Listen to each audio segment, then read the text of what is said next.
بھائی نذیر احمد بہت ہمدرد شخص تھے، اور وہ جانتے تھے کہ خاص طور سے کہ مسلمان یا مسلمانوں کے گھرانے کی متوسط طبقے کی، یعنی مدھم ورگ جسے ہم کہتے ہیں، مدھم ورگ کی لڑکیوں کی یا خواتین کی تربیت بہت ضروری ہے۔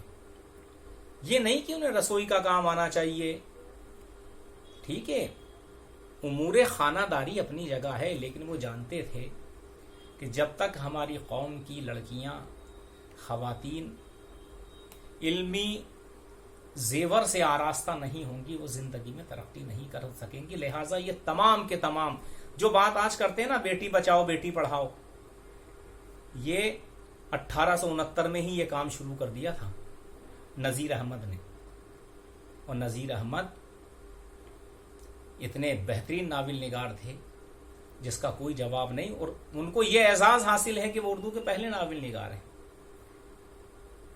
رچرڈسن اور فیلڈنگ کو جو مرتبہ، جو مقام انگریزی ناول نگاری کی تاریخ میں حاصل ہے، وہی ڈپٹی نذیر احمد کو اردو ناول نگاری کی تاریخ میں حاصل ہے۔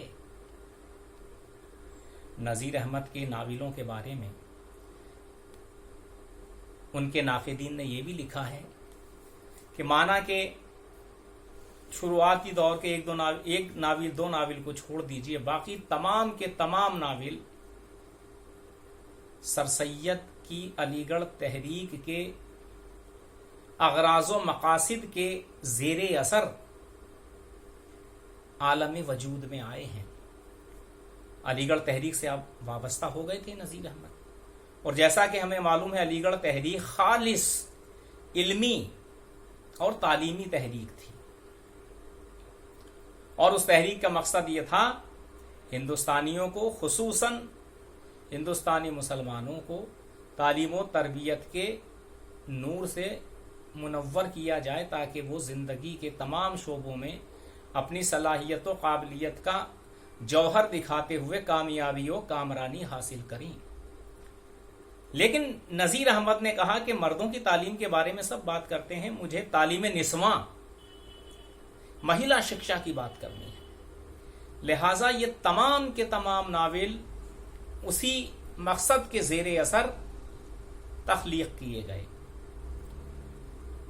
یہ تو ہوا ناولوں کا مقصد۔ اب ناولوں کی زبان، ناولوں کی زبان جیسا کہ میں اپنے دوسرے لیکچرز میں بھی اس بات کی نشاندہی کر چکا ہوں کہ وہ زبان جو جامع مسجد کے قرب و جوار میں بولی جاتی تھی، پرانی دلی کی وہ شرفا کی زبان، اسی کو انہوں نے اپنایا اور اپنی تمام تحریروں میں شامل کیا۔ یہ بات ہم میر امن کے تعلق سے بھی کہہ چکے ہیں، اور دیگر نثر نگاروں کے بارے میں بھی کہتے ہیں۔ ان کے کرداروں کے بارے میں ڈاکٹر عبدالحق نے بہت بڑھیا بات کہی ہے، اور وہ کوٹ کرنے لائق ہے۔ وہ کہتے ہیں ان کے ناولوں کے کردار یا تو فرشتے ہوتے ہیں یا شیطان، اور اس کی وضاحت و صراحت وہ اس طرح کرتے ہیں کہ وہ یعنی نذیر احمد جب کسی سے خوش ہوتے ہیں، کسی کردار سے خوش ہوتے ہیں، تو اس کی اتنی تعریف و توصیف بیان کرتے ہیں کہ ایسا معلوم ہوتا ہے گویا وہ شخص انسان نہیں فرشتہ ہے۔ اور جب وہ کسی سے ناراض ہو جائیں تو اتنی برائیاں، اتنی خامیاں، اتنی فروغ گزاشتیں، اتنی لغزشیں اس کے کردار میں ڈھونڈنے کی کوشش کرتے ہیں گویا وہ آدمی انسان نہیں، شیطان ہے۔ دوسرا یہ ہے کہ ان کے ناولوں پہ وہ کہتے ہیں مقصدیت غالب رہتی ہے، یعنی ادیش، آبجیکٹ اس پر حاوی رہتا ہے، وہ کیوں نہ ہو، انہوں نے خاص مقصد کے تحت ناول لکھے ہیں۔ دوسرا نذیر احمد کے ناولوں کی جو بات ہے وہ ان کے کردار اپنے ناموں سے ہی بعض اوقات اپنی خصوصیت کو ظاہر کرتے ہیں یا اس میں بامسمہ ہونے کا ثبوت فراہم کرتے ہیں۔ جیسے توبوت النسو کا کردار مرزا ظاہردار بیگ، یعنی وہ شخص جو ظاہر پرست ہے، جھوٹی باتیں، من گھڑت باتیں کہتا ہے، حقیقت سے دور ہے، ظاہر پرستی اس کی شخصیت کا اٹوٹ حصہ ہے. یا کلیم وہی کردار. کلیم کا مطلب کلام کرنے والا، بہت زیادہ باتونی. فہمیدہ یعنی بہت زیادہ عقل و دانش والی. یا نصوح نصیحت کرنے والا جو کلیم کا والد ہے. یعنی یہ خوبی بھی انہیں اپنے معاصرین سے ممتاز کرتی ہے. کچھ لوگ کہتے ہیں ان کے ناولوں میں فنکارانہ اعتبار سے بہت لغزشیں ہیں. ہم مانتے ہیں کیونکہ ان کے ناول نقش اول ہیں. ان سے پہلے تو داستانوں کا دور تھا.